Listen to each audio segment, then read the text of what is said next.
Welcome to And That's When I Realized, the truth and comedy of midlife with me, Susan Dolci. And me, Leone Dyer. We are two good friends navigating the twists and turns of that middle part of life, and we are laughing our way through it. Don't get us wrong, it's not all that funny all the time.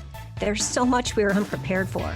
Adult children, changing bodies, aging parents. We want you to know that you are not alone in these challenges. So sit back, get a front row seat as we share true life stories with a fresh perspective and just a pinch of irreverence. And That's When I Realized starts now.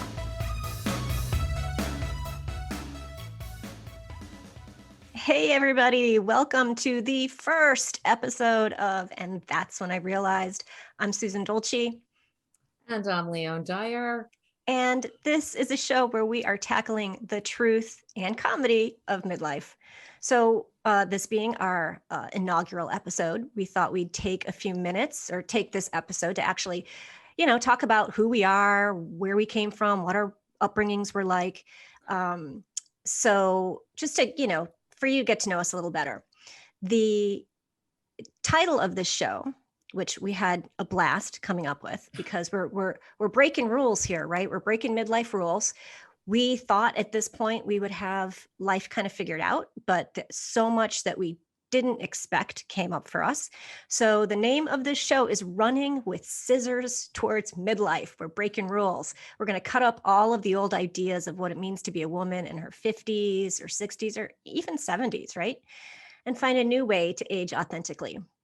Hey, Leone, it's our first show. Hello.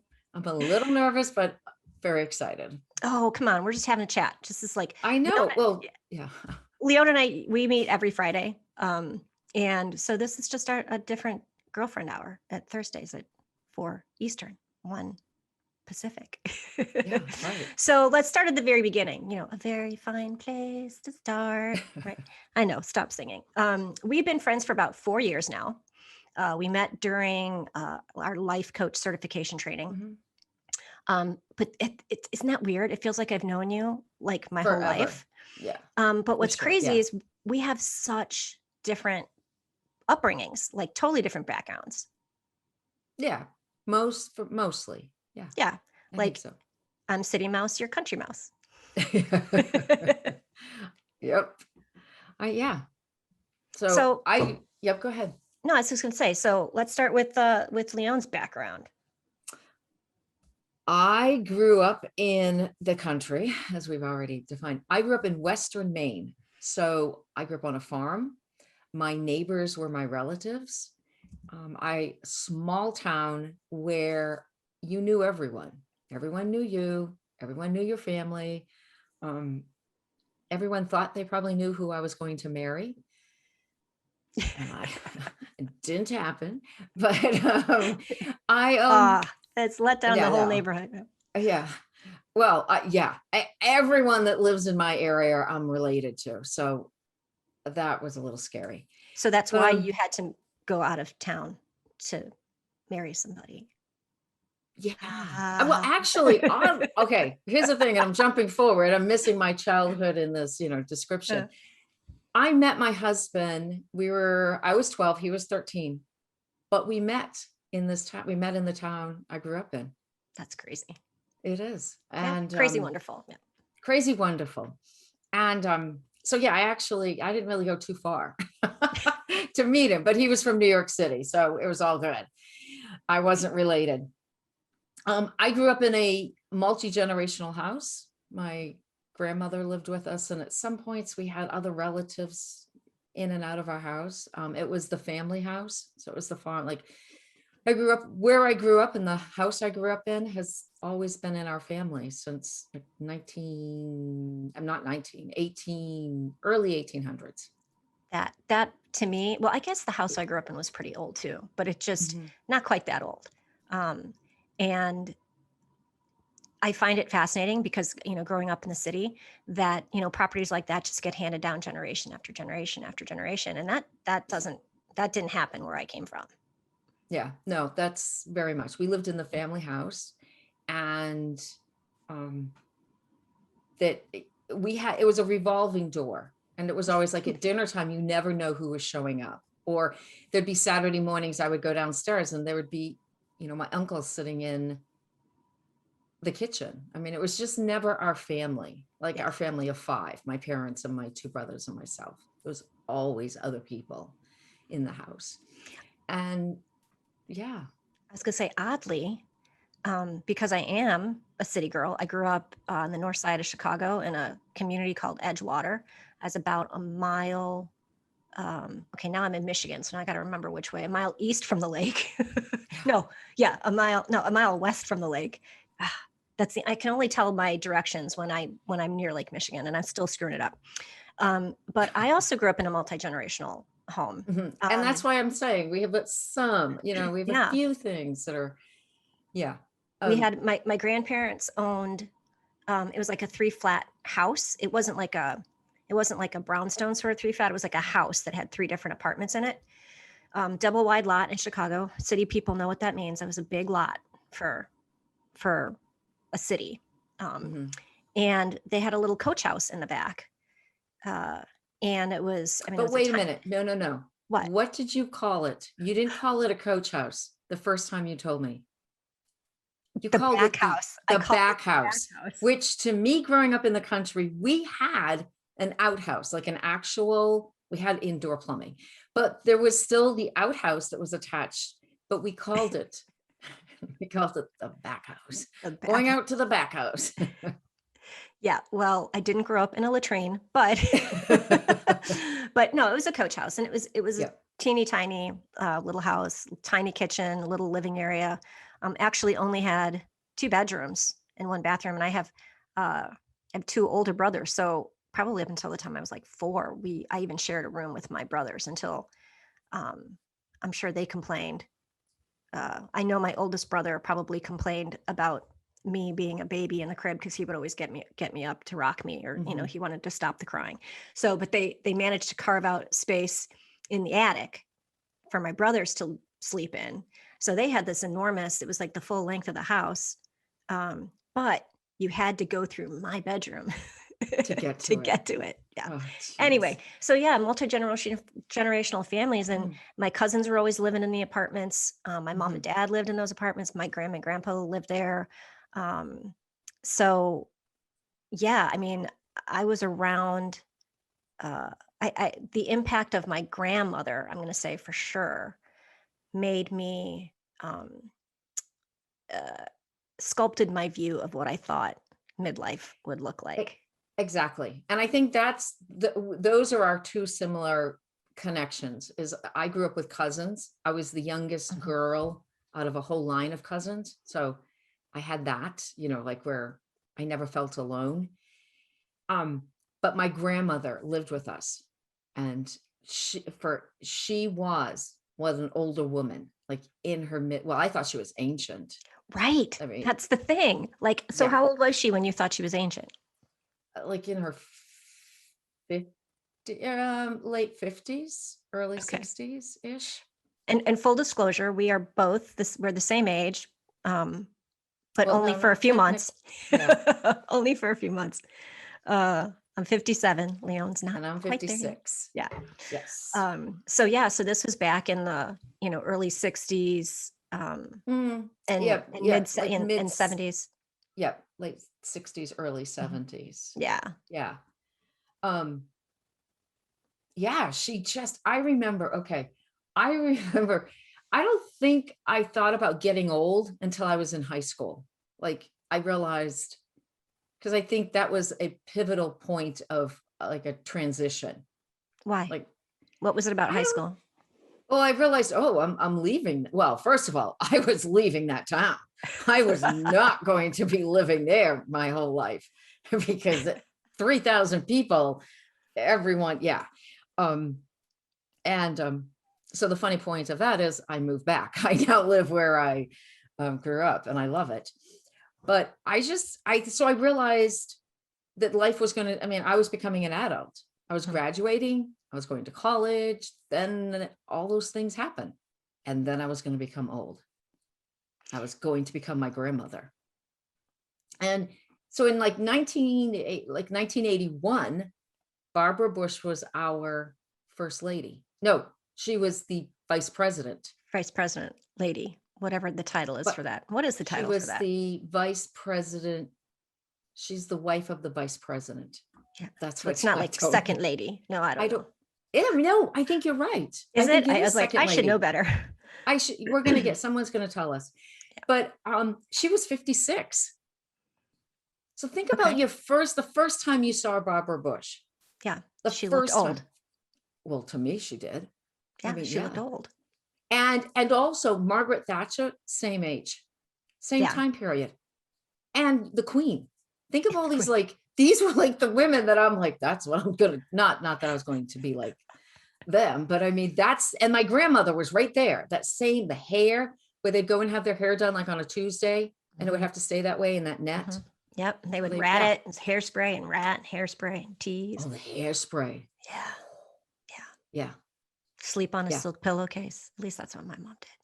Anyway, so yeah, Barbara Bush was, she definitely was an icon, sort of like that whole era. And She was like royalty for, yeah. like, yeah, America.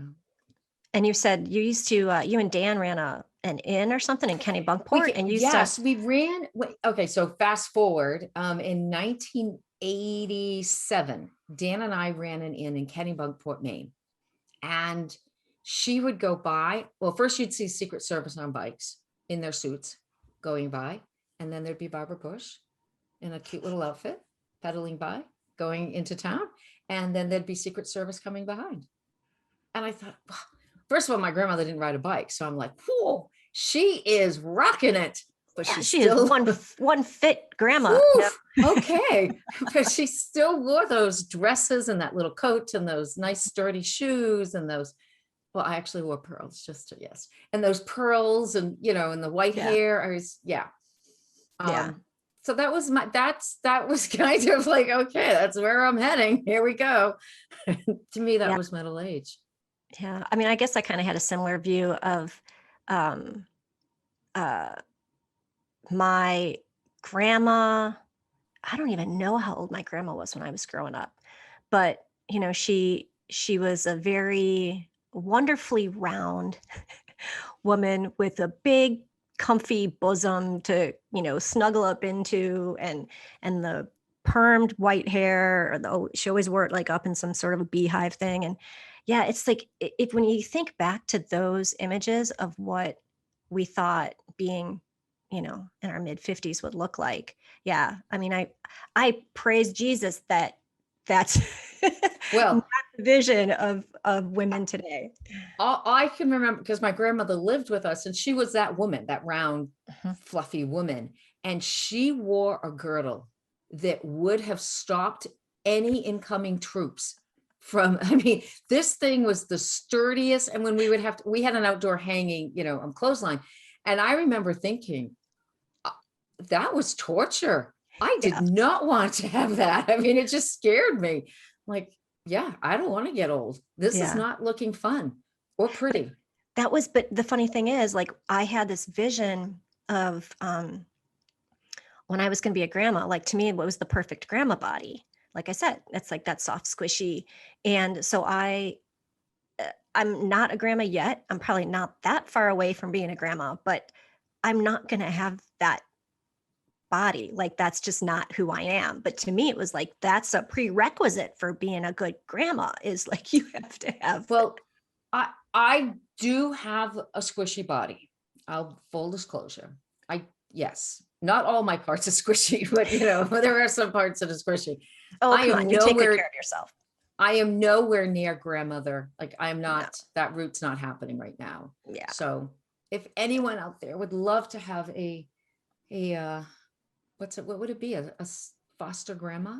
Foster, yeah, a foster grandma. Just give me your number and I will, Okay, we're going to take a break.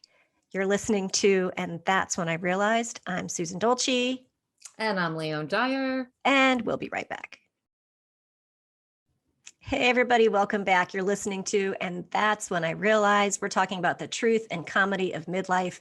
And hopefully you really enjoyed that music. That's our 80s vibe, because those were our years. we were, big hair. Well, I had big hair. I think, yeah, big hair, perms, like, Oh no, I had the whole Farrah Fawcett thing going in I high school. I bet you did. Like, you've got perfect Farrah hair because your hair does that. Like, I had to, yeah. When I was in college, I had no money. And my roommate at the time, who I love to death, she cut my hair. And I didn't love her. So then I went and I had it shaved. Remember Annie Lennox from the Eurythmics? Yeah. And I had yeah, that was happening. Wow. I think you need to go back and look at some old Photos.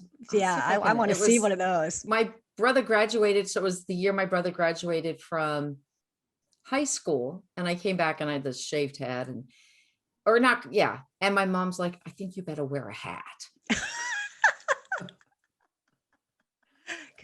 Because you're going to embarrass me. Yes. Yeah, so we're talking about, before the break, we were talking about kind of like what we thought midlife was going to look like. And, I had this, like I said, this vision of what the perfect grandma body was, which is not something I actually want to have when I'm a grandma. But it was just because I loved my grandma, right? And I was so close to her, and I was like, this is the best thing. This is what all grandmas need to be like.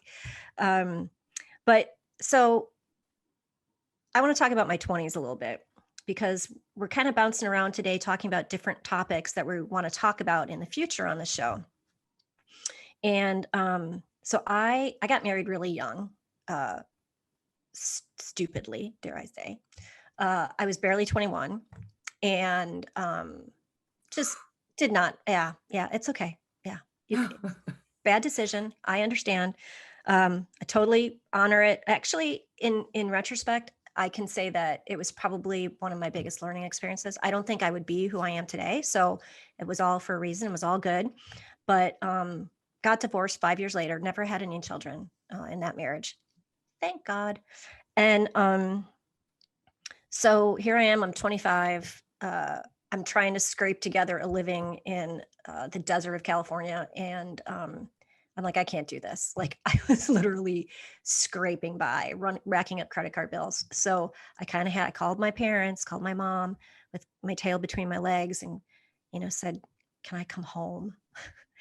And my mom was like, of course you can come home. You can, of course. And I'm sure my dad was like, she's what? She's coming home? She's an adult. Like, what is going on? So I moved home, and,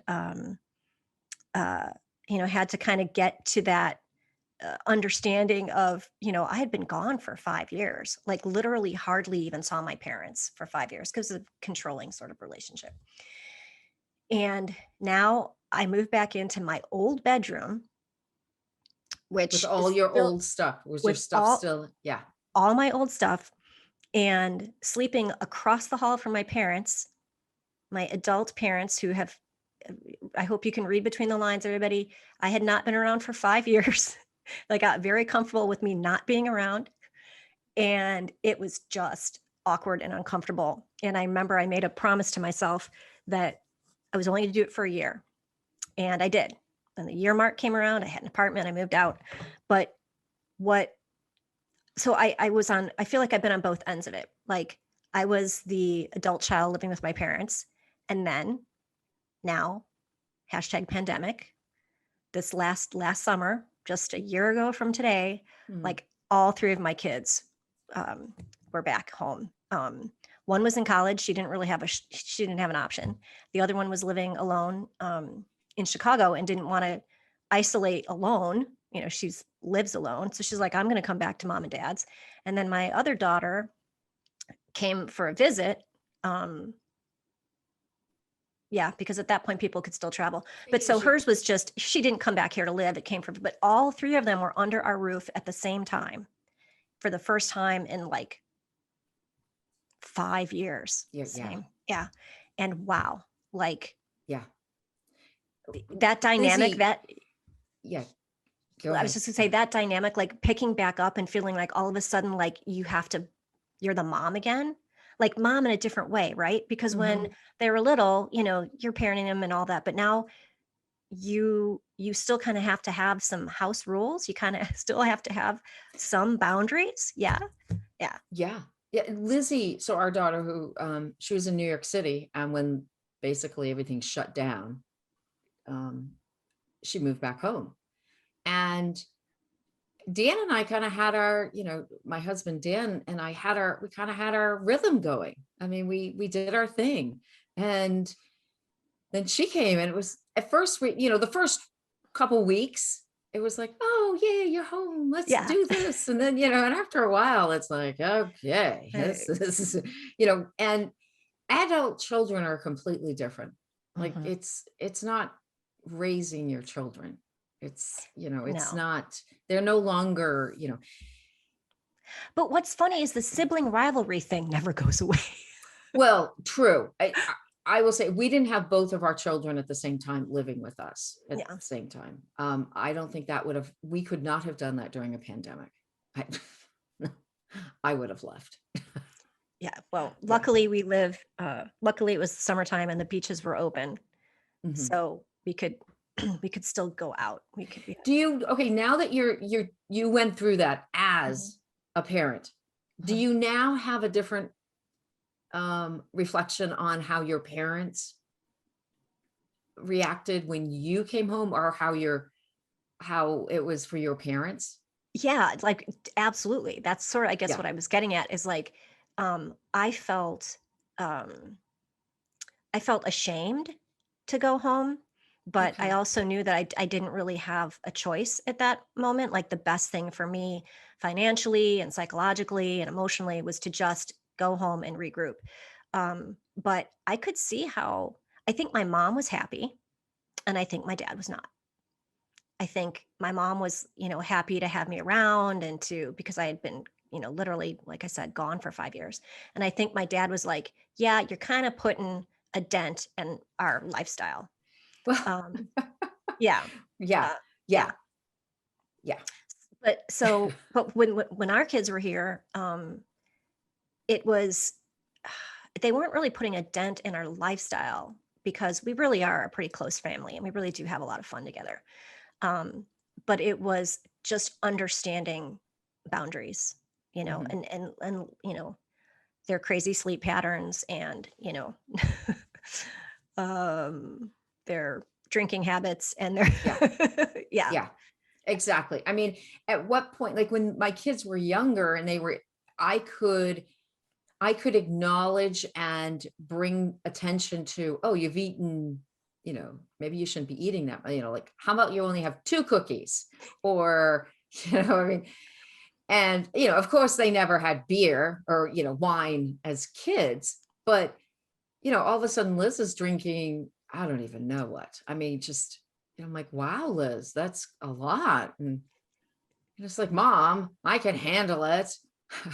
I'm Yeah. 25 or, and yeah, my dad said actually, because all of us kids, the three, my siblings and I have at some point all moved back home.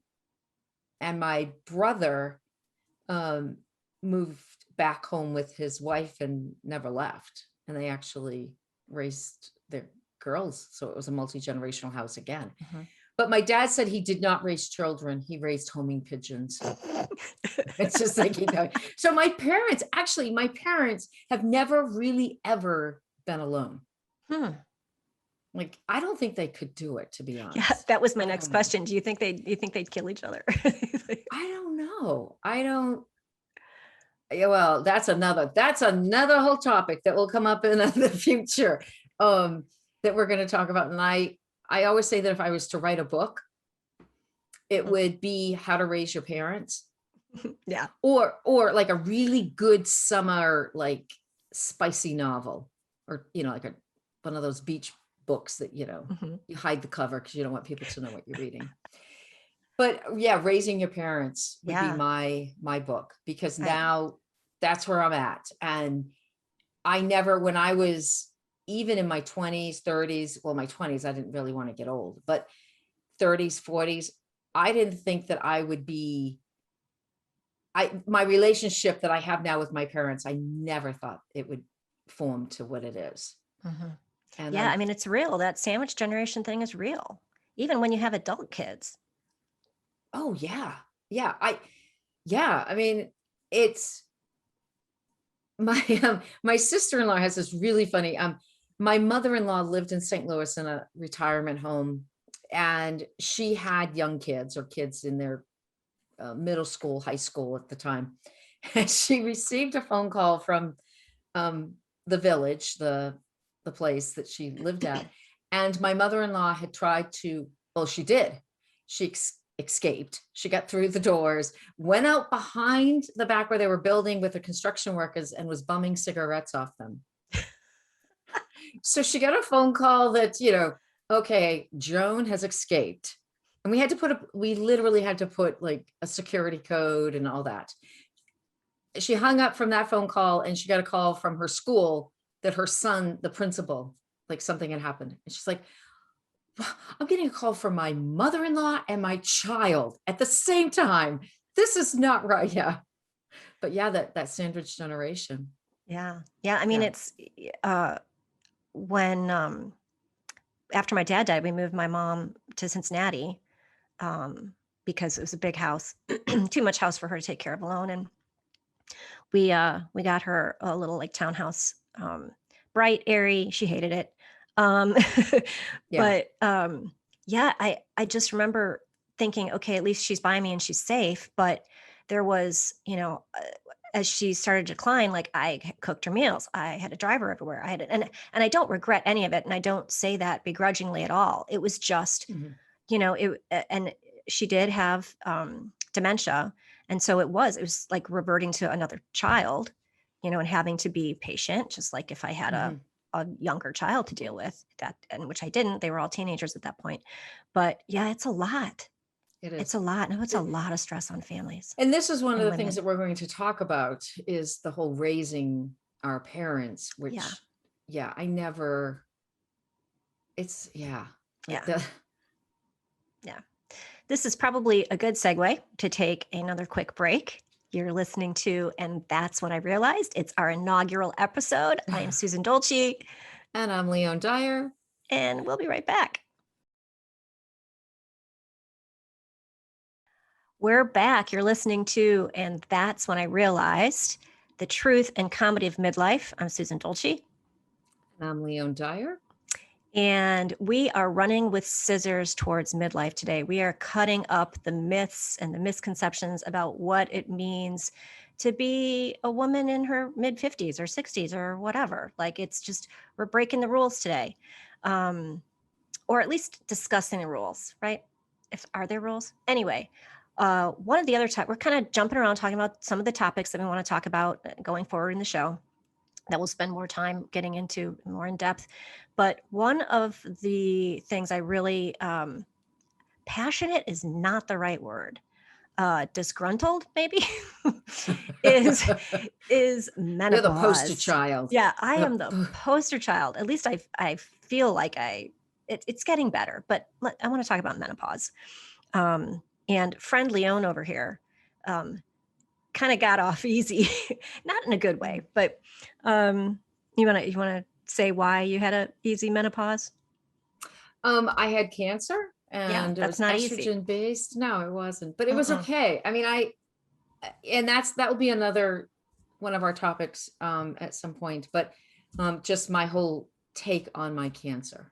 Mhm. But um, yeah, I had my ovaries removed and I was laying in the hospital bed and I thought I had a fever because I was sweating and I'm hitting the button and the nurse comes in and she's like, "What, dear?" "I have a fever."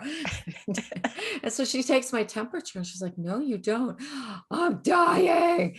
So, it was my first hot flash and it came on like very quick, very sudden. And I had them for like a little bit, but I kind of found how to like maneuver through them. And it really wasn't a big deal for me. Yeah, yeah. Well, I'm not happy for the reason that you had such a sort of easy time with menopause, Mhm. that's all bad. But my hot flashes started around 45. And I remember taking every supplement known to man. I remember there were some over the counter ones that were really popular at the time. There were some that were not prescription, but like you bought them online. I tried everything. And it was for me, like it was a lot of night sweats. And I remember laying in bed at times and thinking, I'm going to spontaneously combust. I'm going to set the bed on fire. I am so hot. Like how can my body put off this much heat? Um, and I remember my mom telling me uh, when I was younger, she loved her hot flashes because she was always cold.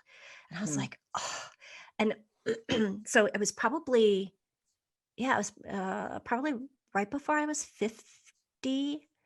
Um, I was having a hot flash every hour on the hour, 24 hours a day. And I thought I was going to hurt someone or hurt myself because I was going crazy. Mhm. So went to the gynecologist, got that. And so I was actually on the pill for just a little bit for a couple of years to get me over the hump of those crazy hot flashes because you're not sleeping. So and that's the other thing too. The not sleeping causes the irritability. They're like, oh, menopause Mhm. symptoms of irritability. Yeah, I'm irritable because I'm not sleeping because I'm having because I'm in a puddle of my own sweat. And Mhm. every time I start to doze off, one comes on, and you have to be awake for the hot flash. They don't want you to sleep through them. So I'm still get Wait, them, who not as doesn't bad. want you to sleep No, through a hot? the hot flash Oh, does okay. not want Okay. you to sleep through it. I was like, who's telling you this? The hot flash wants you to Okay. be completely wide awake for the Yeah. event. Yeah. Okay. And I just recently read an article that I think we're gonna bring into the show Mhm. that was talking about how now we apparently are like a target market. Like we are the hot audience for marketing products for menopause, whether it's, metabolic based things or supplement based things or clothing based things. Um, yeah, we're it. Well, we are. Yeah. I mean, I think aren't like in a couple years, won't we be the largest population our age? I mean, it's like women in their mid 50s. Yes. Oh no, like the 60s and Yeah. 70s, we're So, going to be that's the largest population or so are something. you going to put us in the boomer category? Because I have this argument with my husband all the time. Oh, Because I don't know where I am. I have no clue because I technically 64 was the cutoff. Like Mhm, so 64 you are, 65 you're something else. right. And I don't know, love child or something in the 60s. I don't know what it was. But I clearly was not a love produced from a love child. I can't even imagine. But Oh, I was. um Well, I was at least an oops baby. I was not, there was no, I was, ooh, surprise, I'm having a child. My brothers were 9 and 12 years older than me. Are. Right. oh no, So, my I was totally planned. I oh, was planned. I was 100%. Yeah, no. My parents were newly married. They were completely in love. Here we go. Let's start. Let's do it. And I came along. But so I don't know if we're boomers or not. I don't know. I so don't I don't I put myself in the boomer category for the same reason I just mentioned, because um, my brothers are, so if, like I said, oops, baby, the closest cousin or brother, so was 9 years older than me. Then my brother was 12, and then my cousins were like 14 and 16 years Mhm. older. And so I was around adults. Like there weren't a lot of kids to play with in my neighborhood. It was always just um, older kids. So I was listening to their music. I was, they Yeah, were same. right. Same. Yeah. So I relate to the 60s Mhm. even more than and the 70s than I do the 80s. Like I think of, even though I was like we graduated in 1982, right? So we kind of had I our was young adult. 83. Okay. Okay. Yeah. So yeah, our young Because adult years were in the 80s, but I totally identify with the 60s, and I always say I'm a boomer. I don't know. Well, and that's one of the things I will say about I hitting midlife, or my like thinking about midlife, are all the labels. Like, I just wanted to, like, can we just not do, like, I seriously thought, like, when I was in high school and I had to get out of the town because I was not going, and I went to church every Sunday. Everybody like sat in the same pew, and we always had, now I grew up in the Northeast, so it was beans and hot dogs every Saturday night. I was like, no, we're not doing this. I am, and so I couldn't do the label thing. Like, that was one of my, like, running with scissors is, I've got to cut up this, I can't be in the label. Like, I don't want to be that a 50-year-old is supposed to look like Margaret Thatcher, Barbara Bush, my grandma, Yeah. And so do you remember the first time an AARP card came in the mail for you? Yes, I do. I know exactly. And I swear that my kids did it to me. That they sent it to me, like, I do. I wasn't quite 50. I think I was 49 or something. Yeah, I think they start sending to you in your 40s. But if we're going to use scissors to do anything, we're going to use it to cut up the card. But then, so funny story. So countless, they come all the time, right? Trying to get you to. And my sister-in-law reached out to me one day. We were buying flowers for, I don't know if it was a memorial service or whatever. And she said, well, like, do you have your AAP card? If you order, you can get the discount on the flowers. I was like, my what? What? My AARP card? She's like, yeah, don't you have one? There's like all sorts of great discounts. I was like, no, I do not have an AARP card. I am not old enough to have an AARP card. So then there was a time I actually contemplated. I was like, wow, maybe there are discounts on there I should really be taking advantage of. And I'm just not doing this out of my own vanity and pride. So do you have one? I do not, but I'm going to tell you, this is how, if anyone in my town is listening, please, shame. I worked at the high school, so we would get discounts at the coffee, the famous coffee place that everybody goes to. And I stopped working there, and the person knew it. And so he couldn't give me, he tried, I really can't give you your discount anymore. And I'm like, no, it's okay. It's fine. And he goes, but if you have an AARP card, I can. And my first reaction was like, what? I didn't retire. I just stopped working. But then I came home, and you get the blank one, like the fake one. So I'm like, all right. So I traveled around for the longest time with a fake card so I could get my coffee at a discount. Yeah. We won't tell anybody. Don't tell anybody. It's our secret. That young man, I'm not sure if he's still there or not, but yeah. This would probably be another good time to take a break. When we come back, we're going to talk about, Leone's got a little bit of a workshop coming up that we want to talk about, in addition to all of our midlife empty nester things that we're talking about. So we're going to take a quick break. You're listening to And That's When I Realized, and we'll be right back. Hey, everybody, we are back. You're listening to And That's When I Realized, the truth and comedy of midlife. And, briefly, the reason we chose that name, And That's When I Realized, is because when somebody's telling a story and they stop and they say, and that's when I realized, then the juicy stuff is coming. Like the right? Like, that's when they're going to tell you what they learned. And yeah. So I have a quick question for you, Leone, because this is a standing argument in my house, and that is my grandma name. Speaking of like what grandma is going to be like, and like I always saw myself as being like because I had a completely different vision. Now I live in a small town on Lake Michigan, but when I was not growing up, when my kids were little, I was going to be cultured grandma, and we were going to have a condo on Lakeshore Drive, and I was going to take them to museums and plays, and I was going to be cultured grandma. But I wanted to be called More because that's what my grandma was, which is Swedish for mother's mother, which was technically wrong because she should have been a Farmore. But anyway, my kids do not. They they don't want me to be more. And so now we constantly battle about what my grandma name is, and they think that they should get to pick it. And I think that's not right. What's your grandma name going to be? Well, I would like to be a grandma. Just, I don't care what they call me as long as I'm a grandma. Dan and I, like, Dan never wanted to have kids. He just wanted to be a grandfather. So I'm like, Well, yeah, okay, because it doesn't, you that married is the the good wrong, part. right. But you married the wrong woman then. You needed to marry someone with kids. I don't know. My son has a dog, and so I'm grandma. They call me grandma, and I'm okay. I don't know. I mean, my kids, all the grandparents had a different name, and we did that on purpose. So we had, an Oma and an Opa and a grandma and a Nana and a grandpa and yeah.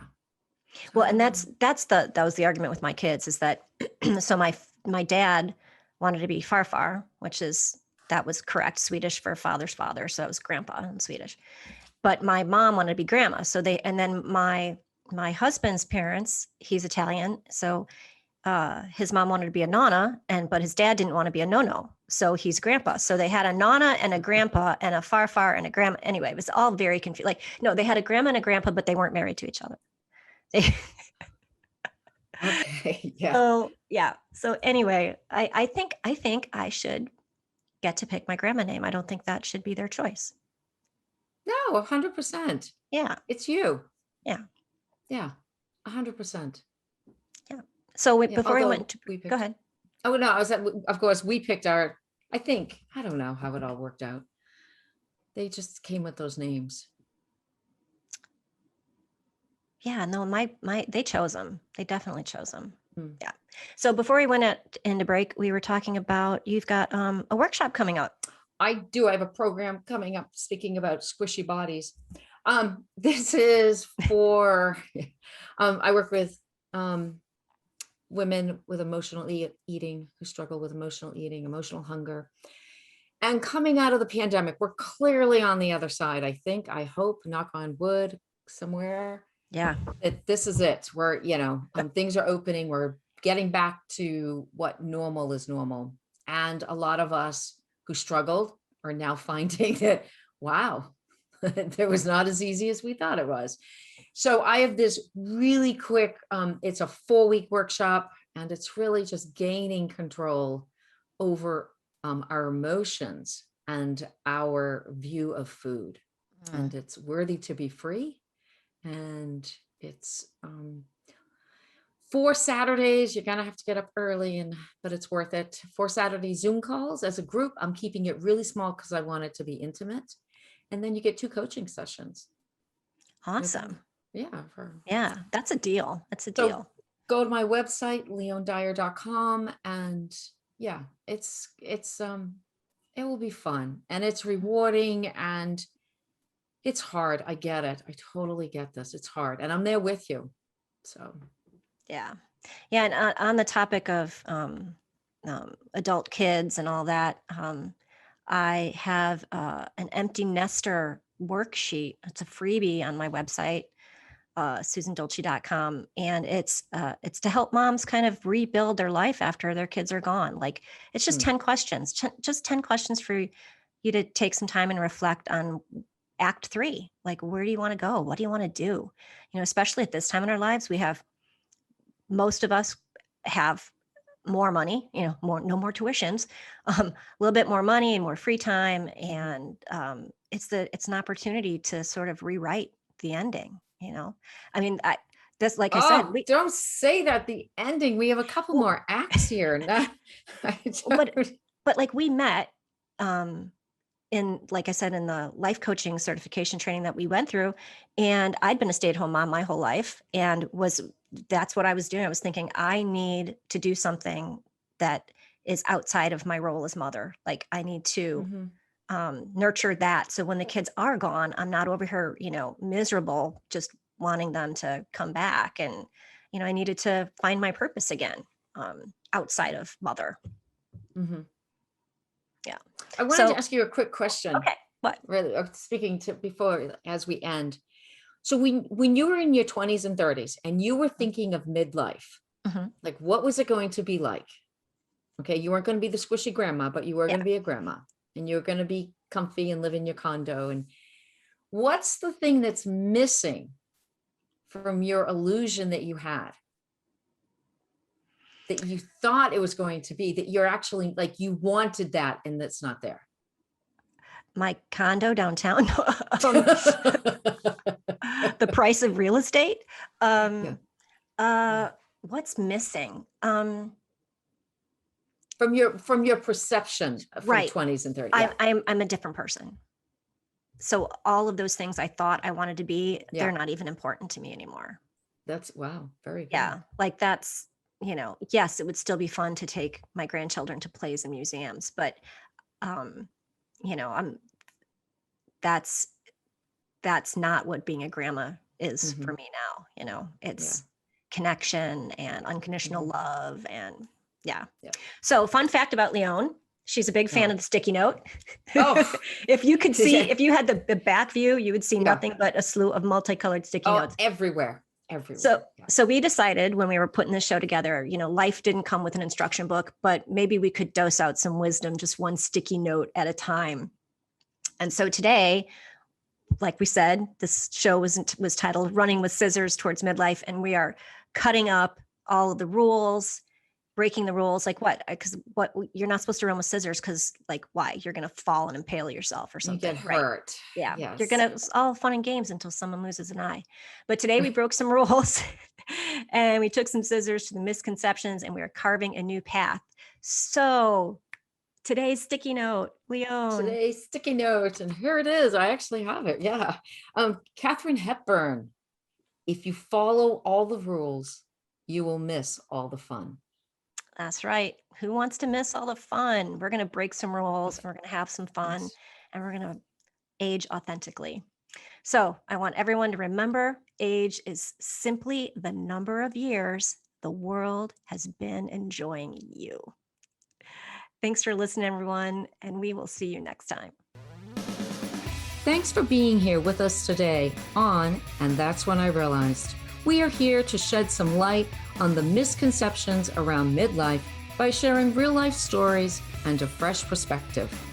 Look, we know it's not easy, but change is constant and inevitable. Let's explore what it means to move through challenges with a dose of humor and embrace each challenge, each new discovery with a higher sense of understanding. We hope you heard something today that made you laugh and recognize the truth and comedy of midlife. See you next time.